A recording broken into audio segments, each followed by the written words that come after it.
Et coucou tout le monde, ravi de vous revoir. Donc là, je fais une petite vidéo pour ceux qui n'ont pas pu venir donc au repas organisé dernièrement. Et donc de manière à vous donner quand même les aspects du mois de novembre, même si ce mois a déjà bien commencé. Euh, voilà, pour que vous puissiez savoir un petit peu qu'est-ce qui se passe durant ce mois de novembre. Donc, c'est important de noter sur vos agendas de manière à pouvoir voir qu'est-ce qui va se passer pour vous ce jour-là, voir comment ces énergies vont se traduire en fait dans votre thème à vous, hein, dans votre vie. Alors, pour ce mois de novembre, nous avions donc le 8 novembre, nous avions la pleine lune qui se faisait dans l'axe Scorpion-Taureau. Donc, l'axe Scorpion-Taureau, c'est un axe à la fois financier. Mais alors, quand on parle de finances, alors ça peut être des histoires d'héritage, des impôts, des amendes, des choses comme ça peut être gagné au loto, comme ça peut être euh, renégocier son salaire, enfin bon, voilà, il peut y avoir des choses de cet ordre-là, mais pas uniquement. Cet axe Scorpion-Taureau, c'est également un axe de... Alors, on dit que c'est l'acupuncture, hein, avec le côté piquant du scorpion.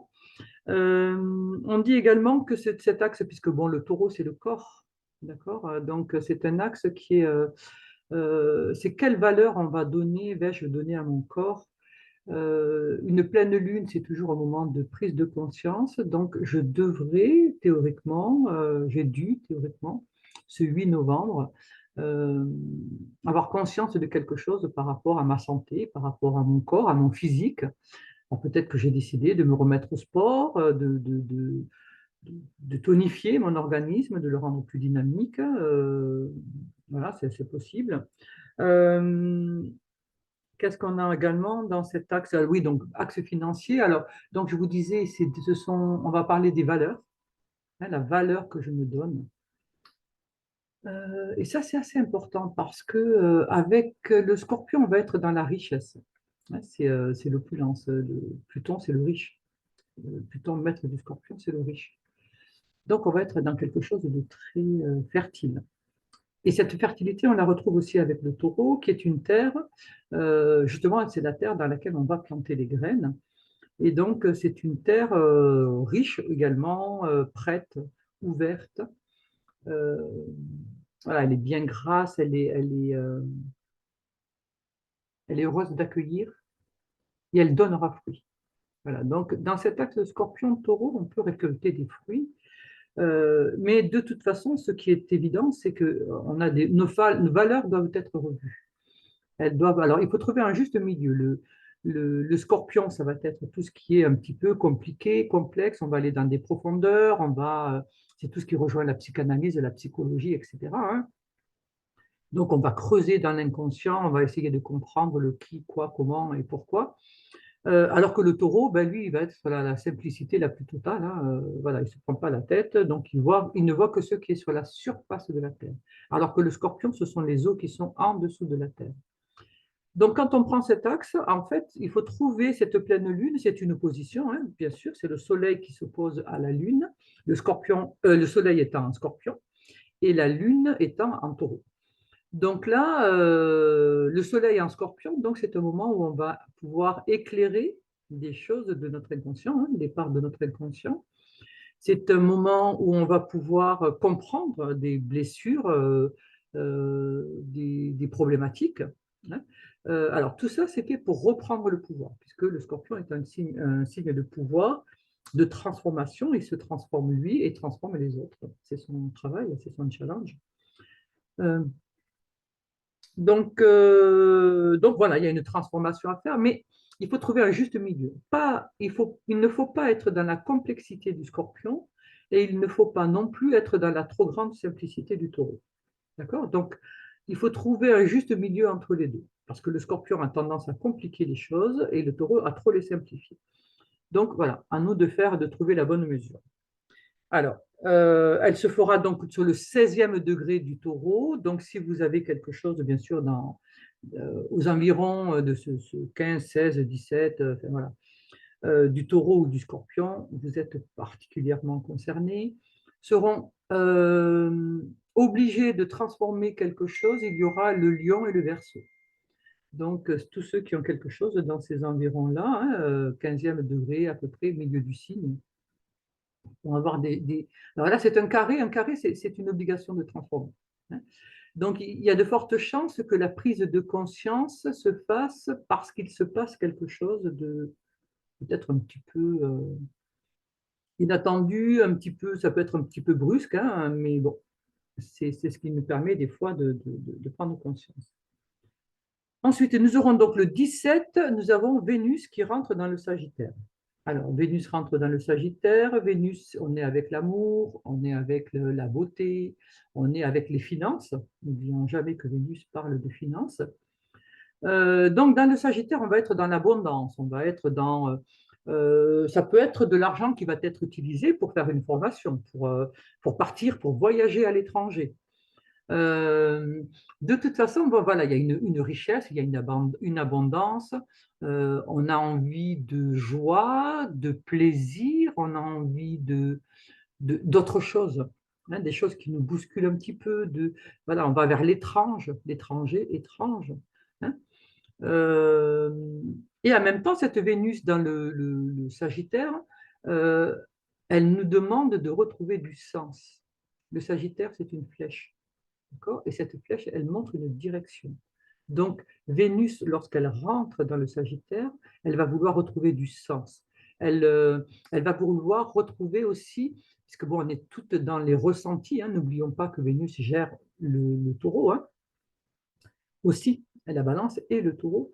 Donc, le taureau, c'est le corps. Donc, c'est retrouver peut-être dans nos ressentis peut-être qu'on est dans la confusion par rapport à nos émotions, peut-être qu'il y a des choses qu'on n'arrive pas toujours à bien cerner, à bien comprendre. Et là, cette Vénus va chercher à savoir, et va chercher des explications, va chercher du sens à ce qu'on vit, ce qu'on ressent, ce qui se passe. Hein. Vénus va nous parler également de tout ce qui est c'est la nourriture. On va être nourri, comment on va être nourri avec cette abondance. Alors attention à ce que ça ne tourne pas à l'excès. C'est le problème avec le Sagittaire. Le Sagittaire, n'oubliez pas qu'il n'a aucune limite, il ne connaît pas ses limites, il ne sait pas mettre de limites. Et donc, on peut être dans un excès, dans une abondance, mais qui se retournera contre nous. Hein, d'accord? Alors, ça peut être pour les dépenses, par exemple, trop de dépenses, parce que je veux faire plaisir, parce que, voilà. Peut-être que je vais viser quelque chose qui est au-dessus de mes moyens. Hein, attention. Euh, Par exemple, si jamais on est dans le soin du corps, est-ce que je n'en fais pas trop? Est-ce que je ne vais pas dépenser trop? Est-ce que je ne vais pas, plutôt que de m'acheter 40 crèmes sont censées me faire maigrir, est-ce que je ne ferais peut-être pas mieux d'aller faire le tour du lac à Villeneuve de la Raho, par exemple? Voilà, ça sera peut-être plus efficace que toutes ces crèmes, voilà, qui me coûtent très cher. Donc, voilà, il y a quelque chose, il y a une compréhension à retrouver. Hein. Ensuite, le 18, donc le 18 novembre, pardon, nous aurons Mercure qui, à son tour, va rentrer dans le Sagittaire. Donc, Mercure, lui, c'est la manière de penser, de réfléchir, c'est la parole. Ça va être la manière de se déplacer, ça va être le commerce. Donc là, pareil, on est dans l'abondance du Sagittaire, on est dans le no limites, on est dans découvrir peut-être des choses étrangères, nouvelles. Hein, étrangères, ça veut dire voilà, étranger à soi, hein, étrange. Euh, quelque chose voilà, parce que quand on est dans l'étranger, c'est quelque chose qu'on va intégrer hein, automatiquement. Hein, on va le faire rentrer en nous puisqu'on va découvrir et quand on découvre quelque chose, c'est quelque chose qu'on va intégrer de ce fait. Euh, Qu'est-ce qu'on a encore avec Mercure? Alors, est-ce qu'on ne va pas être trop bavard? Ce qui est un peu déjà mon cas à la base. Donc, ça ne va pas améliorer les choses. Est-ce qu'on ne va pas être dans le fourmillement de pensée? Hein, trop de pensée, trop réfléchir. Est-ce que je ne vais pas vouloir me spécialiser à outrance? Puisque bon, dans le Sagittaire, on est aussi dans la façon de se socialiser hein, avec Jupiter, maître du Sagittaire, c'est comment se socialiser. Donc, est-ce que je ne vais pas rencontrer plein de gens et du coup papillonner et puis me perdre un petit peu quelque part, hein. Attention aussi, parce que le Sagittaire est un signe qui peut être très dogmatique. Enfin, il est dogmatique déjà à la base, hein. C'est quelqu'un qui a... Le Sagittaire a toujours raison. Et donc, il va essayer de réunir tout le monde à sa cause, il va défendre sa cause, et avec entrain, avec joie, avec enthousiasme. Et voilà, il est tellement optimiste, tellement voilà, dans cette envie de partager, d'être ensemble, etc., que bon, il embarque les gens avec lui et il les retourne un petit peu, hein, si on peut dire. Donc, attention à ne pas être trop dogmatique, à ne pas. Parce qu'on est quand même dans, avec le Sagittaire, on est dans les fausses croyances hein, aussi, hein. On peut être dans les gourous, hein. Le gourou, c'est quelqu'un qui n'a qu'une seule vision, qui n'a qu'un seul sens. Donc, attention de ne pas être, devenir obtus et pas, voilà, et je sais, et moi je sais, et tu dois faire comme moi, je dis, etc., etc. Le 23 novembre, nous aurons cette fois-ci le Soleil qui va rentrer dans le Sagittaire. Donc, vous voyez que ce Sagittaire va être bien habité et d'autant plus habité que la nouvelle lune va se former au moment où le Soleil va rentrer. Il va former donc la nouvelle lune à 1,36 degré du Sagittaire. Il sera donc 23h58. Alors, bien sûr, nous étudierons ensemble cette carte. Mais bon, le Soleil en Sagittaire, ben, c'est un excellent moment pour profiter de sa lumière, hein. Chaque fois que le Soleil traverse un signe, profitons de cette lumière. C'est fait pour éclairer.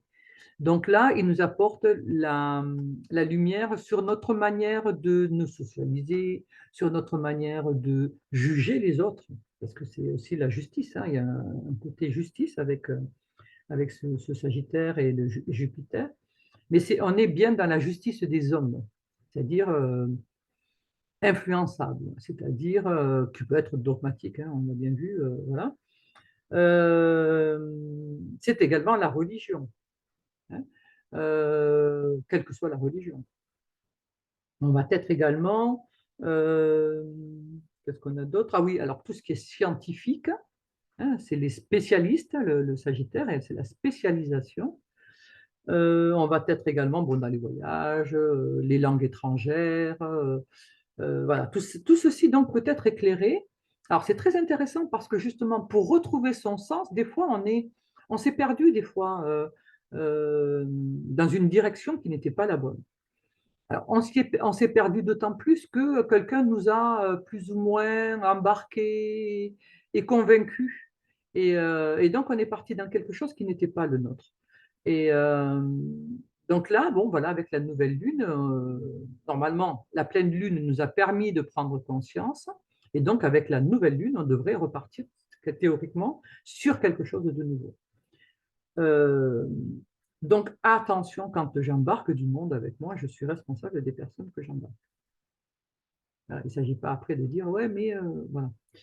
On est responsable des autres. Quand on a un projet, quand on a quelque chose, on embarque des gens, ok, mais on est responsable de ces personnes. Enfin, en partie, hein, on n'est pas à 100%, pas non plus.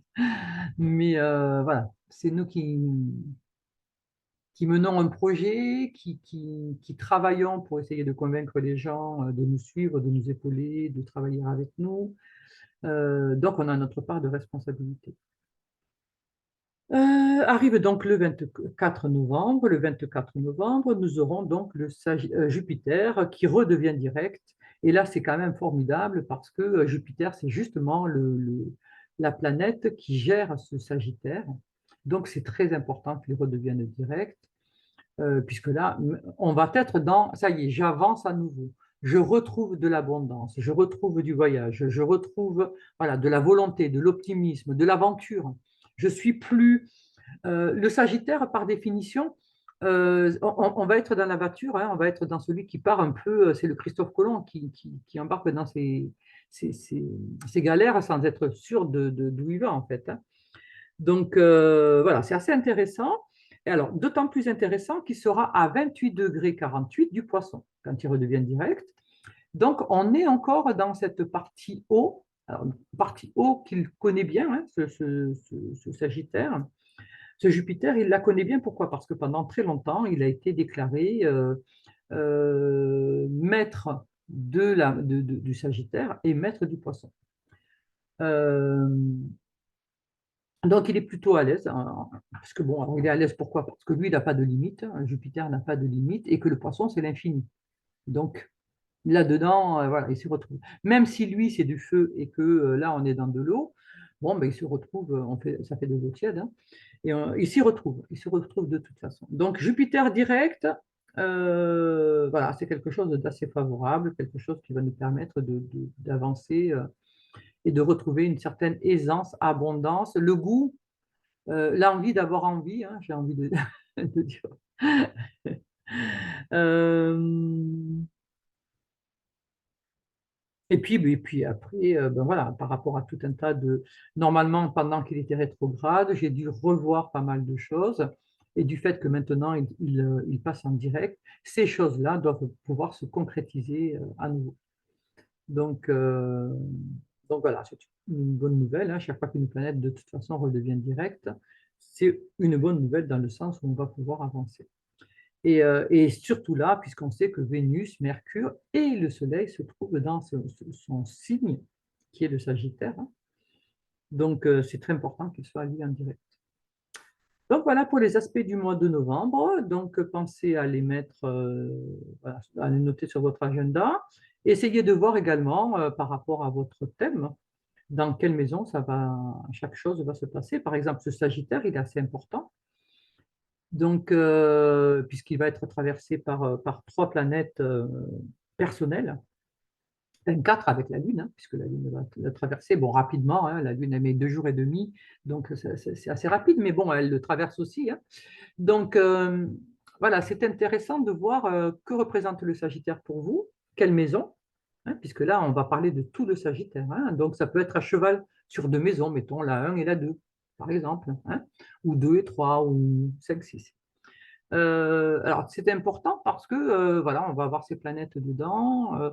Euh, il y a un côté quand même bénéfique avec ce Sagittaire, avec ce Jupiter. Euh, on est quand même dans de l'abondance, on est quand même dans de la joie, de la vie, quoi, hein. Donc, ben, faut l'apprendre. C'est le moment de l'apprendre, hein. Franchement, c'est